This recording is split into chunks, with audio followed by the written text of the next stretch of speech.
It's been a minute.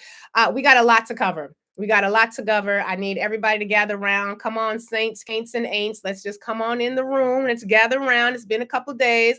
Missed a couple days. Missed a lot, apparently, because it's a lot going on. And so today we are going to give you a roundup, or I should say in this segment, we're going to give you a roundup of some of the top stories that I think we need to be aware of in light of all the fugazi that is happening right now. Now, I'm gonna keep it perfectly honest with y'all.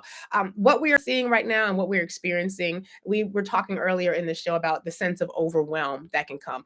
Pace yourselves, guys. We all gotta pace ourselves. There's a lot happening. There's going to continue to be a lot happening because one of the biggest tools that the fascists and the white nationalists have is an overwhelming a blitzkrieg, right? And it's this effort to provide so much for you to have to respond to that it's hard to coordinate your efforts. And so if you find yourself feeling overwhelmed, if you find yourself feeling like you're drinking from a fire hose, take a step back. Take some deep breaths. I was telling my audience this morning, I had to do this whole rampage of appreciation a couple nights ago because I was myself starting to feel overwhelmed. So I had to go through like a 7-8 minute list of all the things I have in my life that I am grateful for, that I am thankful for. And that helped to settle me down, which was important because in that moment of overwhelm, my prayers weren't working. My meditations weren't working. I was sick and under the weather, so I couldn't do my yoga. I couldn't do my chanting very well. And so being able to tap into gratitude was something that was able to help me bring some sense of peace to my life. So don't get overwhelmed. Pace yourselves. Resistance requires strength, and it requires us to be on the same page. So hi, YouTube. Haven't seen y'all in a while. It's been missed y'all. Welcome back to the Urban View family. I want to get into some of these stories today. So we are clear that Elon Street and the Hack Street boys, these are the teenage hackers I should say teenage and young men. These are the hackers that he brought with him. It's almost like the Pied Piper of naughtiness, the Pied Piper of the Lost Boys of the Confederacy. They done made their way into the systems. And child, we found out yesterday that they made their way into several systems that might even include access to nuclear codes and information about nuclear warheads. We know, however, that the courts have been utterly wonderful in this moment, which is, for me, saying that it's a lot because I don't like the courts, because the courts are often used to uphold white nationalism. But they are also a place where if you are in front of a judge who actually, I don't know, believes in the rule of law, follows the Constitution, actually is going to apply precedent and not try to create some whole new white nationalist way of viewing things like John Roberts, Clarence Thomas, Sam Alito, and the other hoes on the Supreme Court, then, the courts are doing what they can right now. Now, I have to say right now, because ultimately these issues are going to make their way up to the Supreme Court. And once the Supreme Court, which was bought and paid for by the sugar billies, sorry, for those of you who don't know the term sugar billy, like a sugar daddy. A sugar daddy is a rich person who got enough money to buy paramour type services, and give you an apartment, give you whatever in exchange for some loving or some rubbing or whatever it is that you're doing with your sugar billy, a sugar daddy. Well, a sugar billy is the same thing as a sugar daddy, but they're billionaires and they have enough money to buy not just some paramour love. They have enough money to buy a whole ass Supreme Court justice, like Clarence Thomas. They bought Clarence Thomas's mama's house. They done put his child through school, or his nephew, somebody through school. They done flown him out all over the place. He get flued out everywhere. Him, Sam Alito, they the hoe in this hoes on the court, but they're not the only ones. They're not the only ones. So even though the lower level courts are doing what's necessary right now, we saw that one judge said, oh, you think that you're going to end birthright citizenship just on an executive order? Sorry, ain't a court in the land ever did something like that. And this court ain't going to be the first. We saw that when it came to shutting down those fundings. Remember all the funding that got shut down with USAID? Actually, let me rephrase that. All the funding that they said they were going to shut down with USAID and all these other spaces. Well, apparently the courts is like, no, what you're not going to do is that. Now, the challenge we have here is that the courts will say a thing and then it has to be implemented and it has to be upheld. The challenge is we are in like a who gonna check me boo sort of situation. So there's going to have to be not just sole reliance on the courts. And shout out to the attorneys general like Letitia James. Shout out to her from New York State, who, again, did not come to power as a result of the Democrats or the Republicans, but she ran on the Working Families Party for her first set of elections, and she still works with the Working Families Party. So just keep that in mind for those of you who are thinking about third-party issues. But the attorneys general are suing. They're doing what they can. However, The Department of Labor was one of the other agencies that elongated Muskrat and the Hack Street Boys, the Lost Boys of the Confederacy, that was the next agency that they were going to, because they've been going agency by agency by agency. They're like the hacking plague. It's like bed bugs. It's like they just, everywhere they go, they just spread. It's disgusting. They're nasty, unclean, uncouth. But they were going to go to the Department of Labor. And people was like, oh, yeah, you think so? What you're not going to do is this.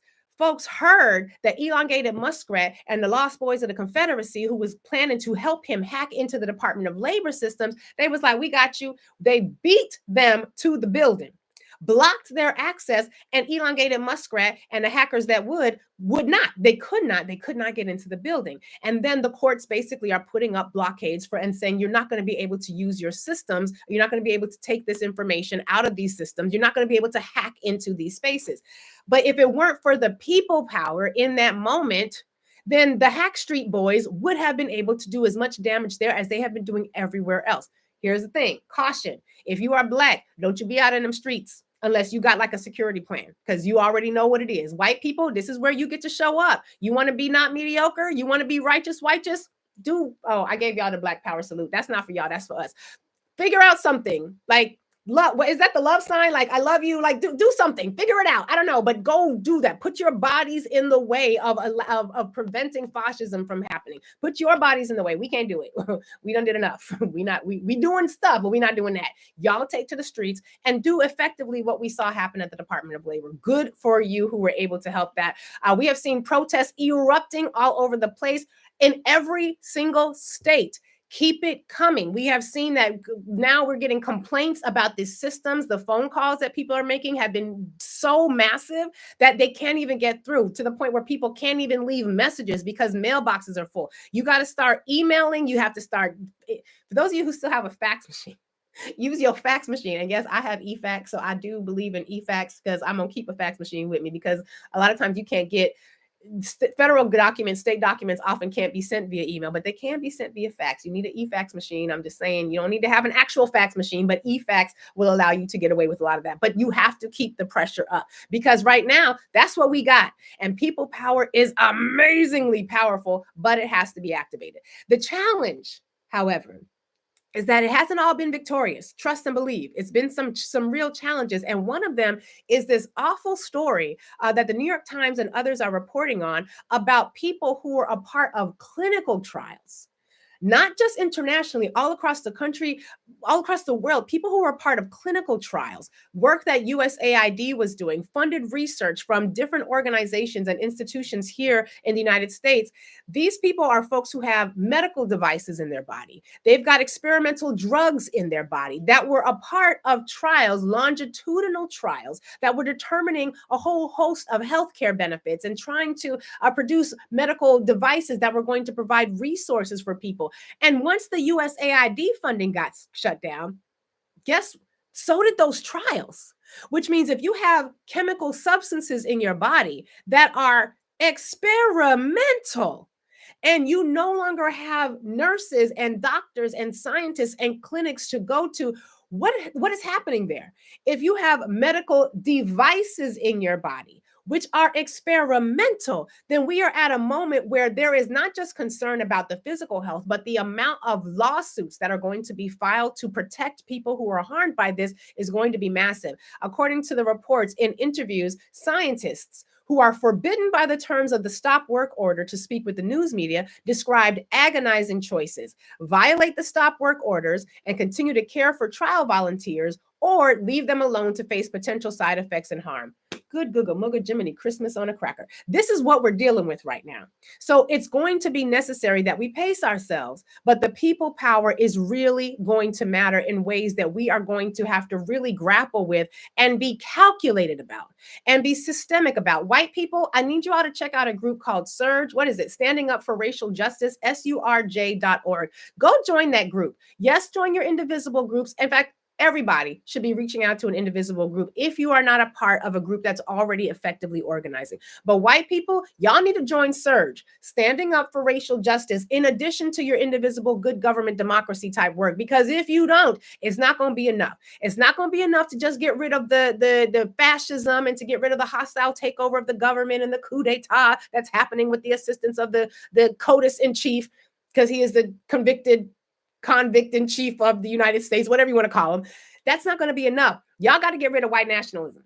Y'all got to get rid of this white supremacist thing that's happening, because one, you're a shrinking number in this world, because you just don't have genetically the amount of numbers to maintain a sense of majority the way that you have in the past. The rest of the world knows it. The global South is over it. Ain't nobody here for you just sort of sitting in a space of privilege that is unearned, undeserved, and quite frankly, harmful to everybody else and every other being on the planet. Y'all got some healing to do. And I would suggest that you go to showing up for racial justice. Thank you to my team.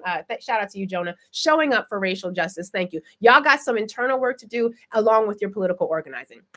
However, right now, I want to focus on this situation right here. Okay. Project 2025. It all comes back to Project 2025. The lead architect, Russell Vogt, was confirmed yesterday. And what this means is that some of the final pieces that were necessary for Project 2025 to manifest itself are in place. So it's almost like the chessboard is laid out. The pieces are aware of what's happening, and now it's game on. I want to be clear that if you are in a position right now where you have gotten one of these offers for a buyout, I'm going to come back to Russell Vogt in a minute, but if you've gotten one of these offers for a buyout, child, don't quit your job. Because what they're basically saying is, here, we, as represented by Donald Trump, are offering you this package. Ain't nothing really substantive to the package. We're just saying we're going to give you this lump sum of money and you're not going to have to work. We're going to give you the money. You're not going to have to work. And because you don't work, don't worry about it. You're going to take this resignation package. You're going to be fine. Number one, this is federal government.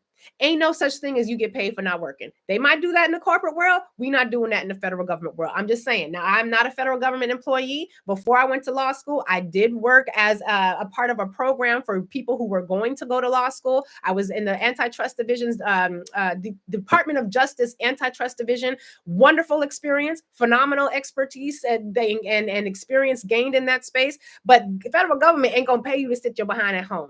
And remember, Donald Trump is the executive branch. He don't control no money.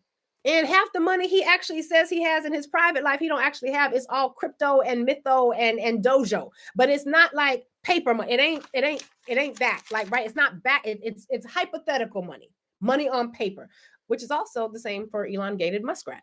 Like, he's wealthy. Yes, he's a billionaire. Yes, on paper. But that's certainly not supported by the valuation of his companies, at least not according to the financial and economics experts who are looking at it actually, and not just the news folks who repeat ad nauseum, the richest man on the planet. Yeah, on paper.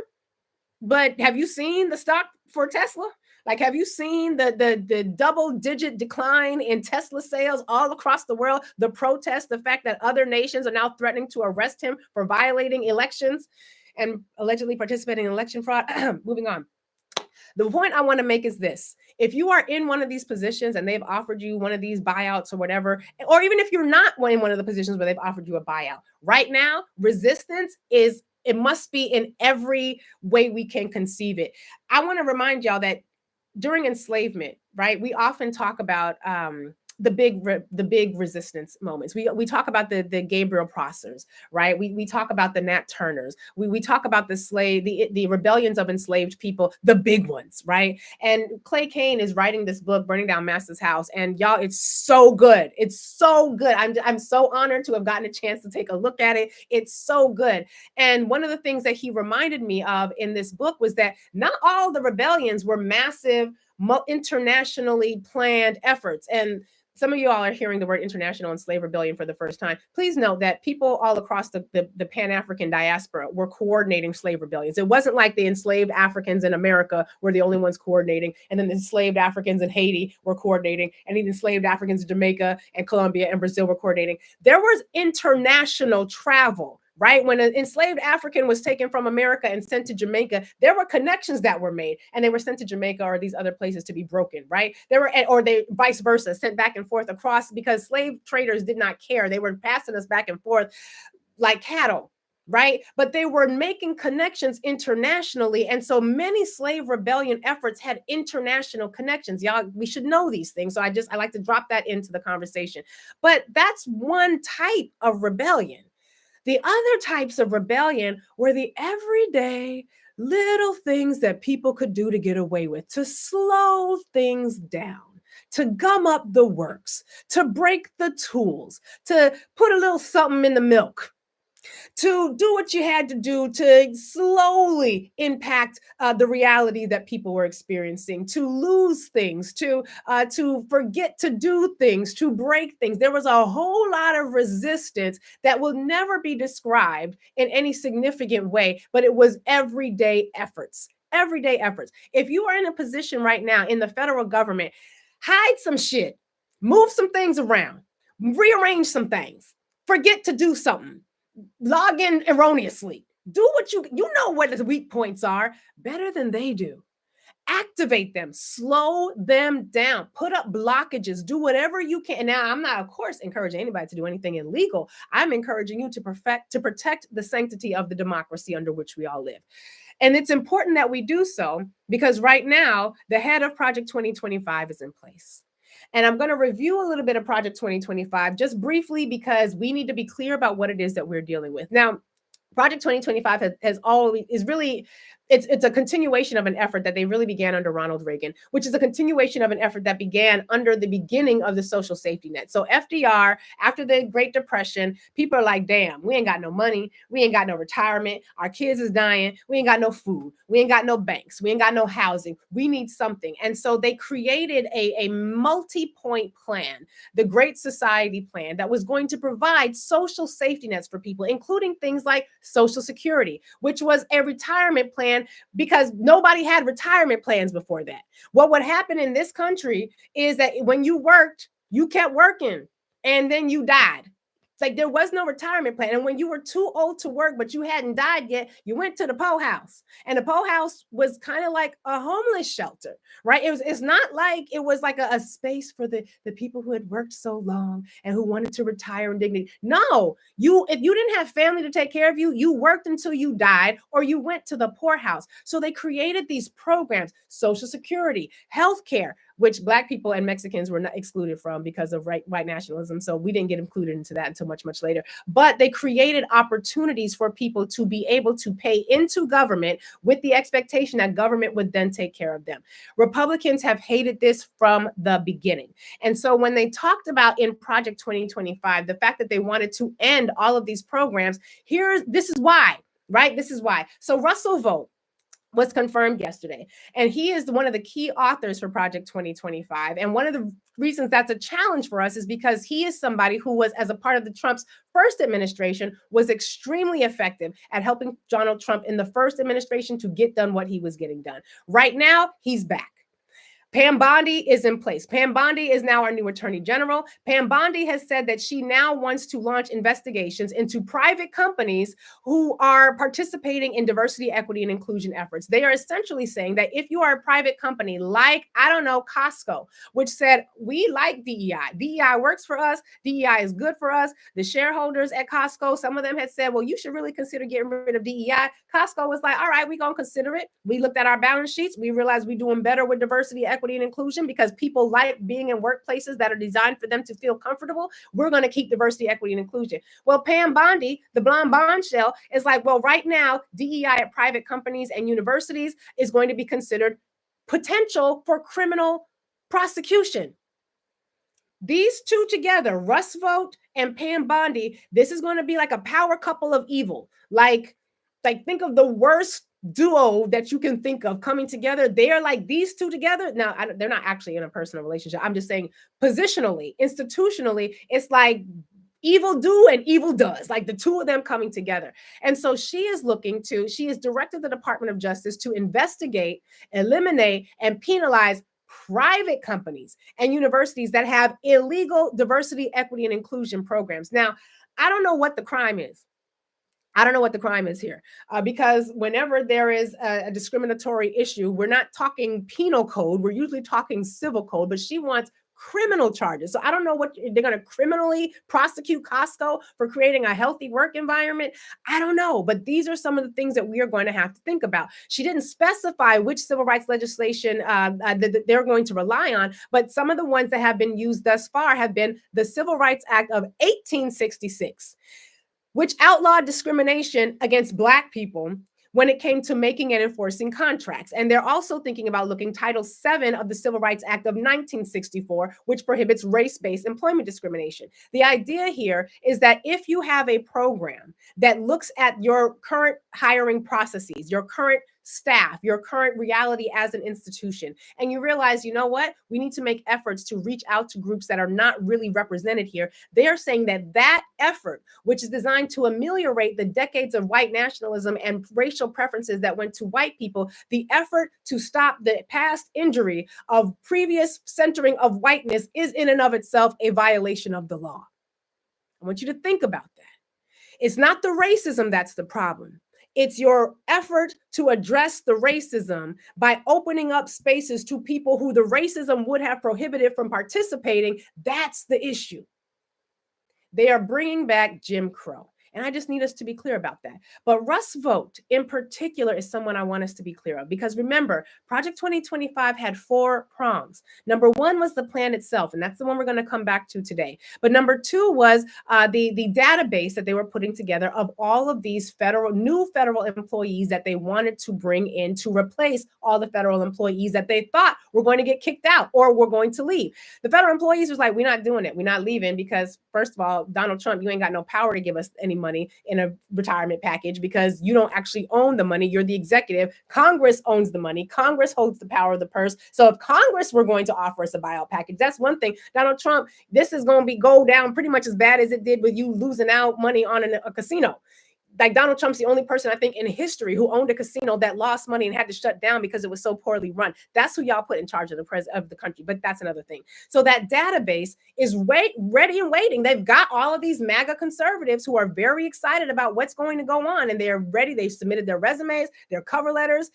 And I don't know what qualifications they have, because we already know they are WEI hires, white, entitled, and incompetent, not DEI, which would be diverse, equity, and inclusive. But they're waiting. That was prong 2. Prong 3 was the training program and Schedule F. And that was going to be the executive order that they were going to use to mass fire people from the federal government. And then prong 4, which is going to be their 180-day rollout, which we are currently in right now. Let's go back to prong 1. Because some of the things that Project 2025 really wanted to focus on was the complete dismantling of the administrative state, which is a very legalized term of saying basically take all the power from the agencies, the Department of Labor, the Department of the Treasury, the Food and Drug Administration, and give it to the president, make the president the king. They wanted to do that, but they also want to cut all the programs. We have people right now whose children are in Head Start, whose Head Start programs are going to be cut or have not received funding because of all of the rigmarole that these people are taking us through. And so Head Start programs are being shuttered, which was, ding, ding, ding, listed in Project 2025. We know that they're coming after the Department of Education, but they also talked about ending access to healthcare, which is a really big deal since a significant portion, an overwhelming majority of Black people live in southern states, which are run by Republicans that refuse to expand to embrace the Affordable Care Act, otherwise known as Obamacare. So these are already people who are dealing with limited access to healthcare, and they're planning to restrict it even more. Project 2025 wants to get rid of veterans benefits. So there's a whole lot of veterans out there who are very proudly pro-Trump and pro-MAGA and all this, that, and the other. They're about to lose their shit. And I need us to be aware of that. Project 2025 wants to get rid of Social Security, which is not a surprise because Republicans have been trying to get rid of Social Security since Social Security was Social Security.